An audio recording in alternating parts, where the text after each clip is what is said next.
Chers amis, bonjour. Je suis heureux de vous retrouver, même si on est un peu dans des circonstances totalement extraordinaires. Je voudrais vous parler aujourd'hui de la prière en famille. Et oui, dans les temps que nous traversons, je crois qu'il est important que dans chacune de nos familles, nous puissions nous retrouver pour prier. Il y a quelques jours, quand on est entré dans cette période de confinement, des catéchistes de Franois, Claude, pour ne pas la nommer, a appelé, a contacté les parents des jeunes de son groupe de caté pour leur faire cette proposition que je trouve particulièrement intéressante et que je vous partage et à laquelle je vous invite toutes et tous. Cette proposition, elle était de vivre ensemble chaque soir à 18 h un temps de prière. Alors ça s'adressait bien sûr aux familles des enfants au caté, mais je pense que nous pouvons rejoindre toutes ces familles, qui que nous soyons, et prier avec elles. La prière en famille, c'est quelque chose d'important, voyez-vous, parce que, et j'aimerais nous le rappeler ou nous l'apprendre, parce que, vous voyez, la famille, c'est quand même une cellule très particulière dans la société. C'est la plus petite cellule et la plus importante aussi. Et c'est pareil pour l'Église, finalement. Dans l'Église, la famille, c'est la plus petite cellule. Ce qui fait dire à Jean-Paul II une parole très très très intéressante dans le texte qu'il écrivait il y a quelques années sur la famille. Il disait que chaque famille était comme une petite église domestique. C'est vrai que la famille, finalement, c'est une communauté. Et c'est une communauté qui est appelée, comme la communauté de l'Église, à prier. Voilà pourquoi c'est si important que ça, de prier en famille. Et prier, c'est parler à Dieu. Prier en famille, c'est parler à Dieu ensemble, comme nous le faisons à chaque fois que la communauté chrétienne se rassemble. Et ça peut être très très très très très simple. Je vous donne un exemple. Ça peut commencer à 18 h par exemple, par un signe de croix. Pouvoir prier ensemble en s'adressant vraiment à Dieu, en disant le Notre Père que le Seigneur nous a apprises. Et puis ensuite, on peut se tourner vers la Sainte Vierge et lui demander de nous accompagner en priant le Je vous salue Marie. Et puis cette prière peut finalement se terminer en famille par une petite bénédiction, une petite croix que les parents peuvent faire sur le front de leur enfant.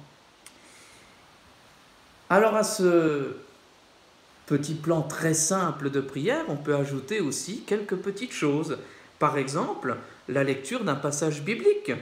Et pourquoi pas, comme on le fait quand les chrétiens se rassemblent, on lit la Bible. Un tout petit passage, ça peut être l'un des extraits de la parole de Dieu de la messe du jour, que l'on peut trouver dans Magnificat, dans Prions en Église ou dans d'autres revues, ou même sur le site internet AELF, que vous trouvez assez facilement en le tapant dans un moteur de recherche. À partir de ce texte biblique que nous lisons, chacun peut être amené, invité, s'il le désire seulement, il n'est pas obligé de le faire, mais il peut être invité à partager avec les autres ce qui le touche lorsqu'il entend ce texte.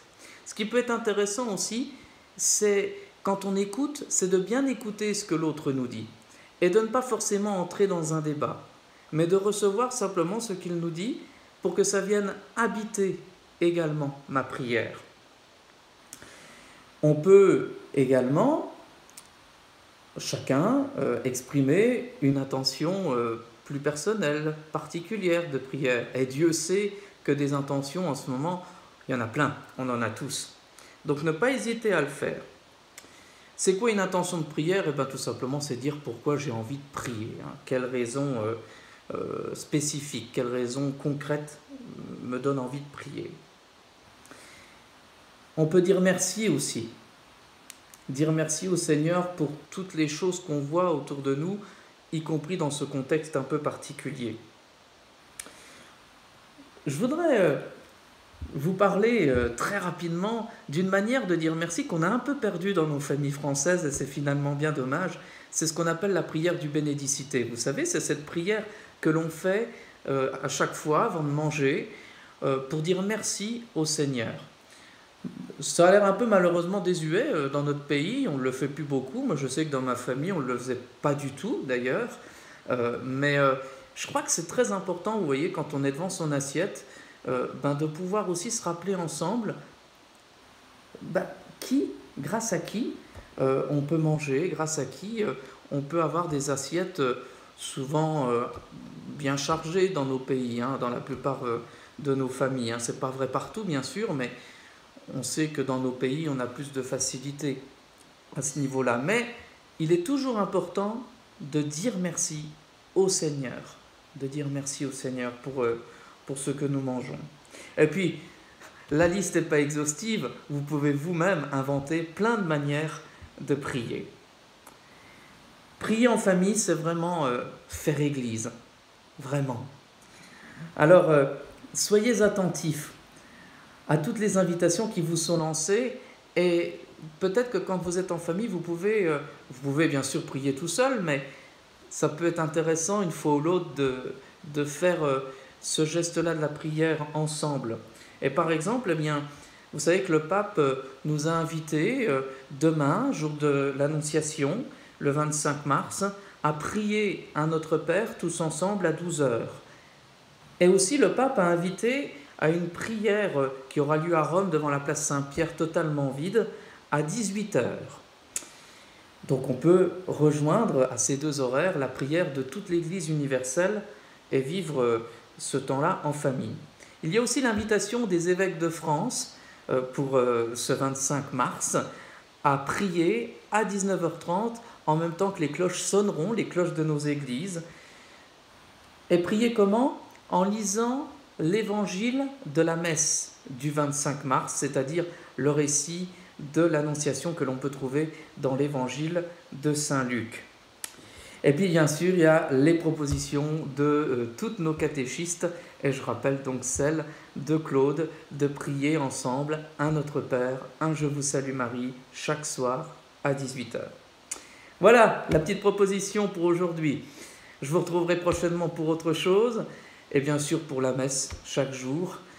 Je vous souhaite vraiment tout le bonheur possible en ces jours compliqués, en ces jours de confinement. Je vous souhaite tout le bien qui soit. Je vous bénis, bien entendu. Je vous assure de prier pour vous chaque jour. Je vous demande de prendre soin de vous et prenez soin aussi des autres. À bientôt.